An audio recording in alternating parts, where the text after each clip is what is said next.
tell you something. The way Ron Paul supporters are treated by fellow radio hosts and the mainstream media is despicable. Ron Paul stands for the Constitution. He stands for a purity that most candidates don't represent. Now, he says he's not a viable candidate, so it's tough to look at him through the prism of being a presidential candidate. That doesn't mean you don't give credit to grassroots people. I've been watching Ron Paul supporters for years. Before I give a speech, there's a Ron Paul guy on the street corner with a sign, standing up for the Constitution, standing up for this country, standing up for our sovereign. How do you disagree with that? How do you ridicule people like you who support him? And how do you ridicule him who has such a pure agenda? I mean, my fellow hosts get mad at me because they say, why don't you beat up Ron Paul? Why don't you beat up his supporters?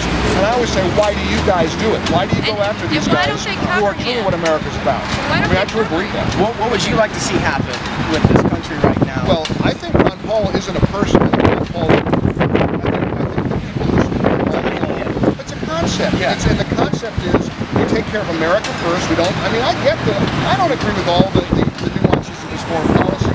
I worry about Israel and stuff like that, but he explains it forcefully. He's a common sense guy. I've interviewed him many times on my radio show, much to the chagrin of my fellow hosts who say, why do you give him airtime? Because he's a movement, he's a concept. Millions of people respect him and admire what he does, and I do too. I really do.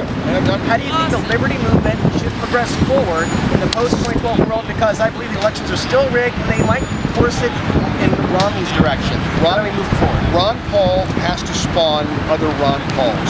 You got Rand Paul, but it's not enough. You've got to have guys like you and women like you who are willing to run for office and represent what Ron Paul stands for. Because, like it or not, that movement isn't going anywhere. You know, it's looking like the Tea Party movement.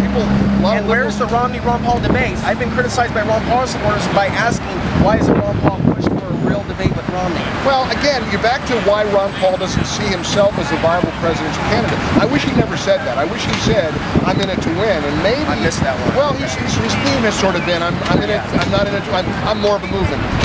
But again, I cannot minimize, and don't ever get me confused with other conservative hosts who don't admire Ron Paul supporters, and admire Ron Paul greatly. That's why I've had him on the show so much.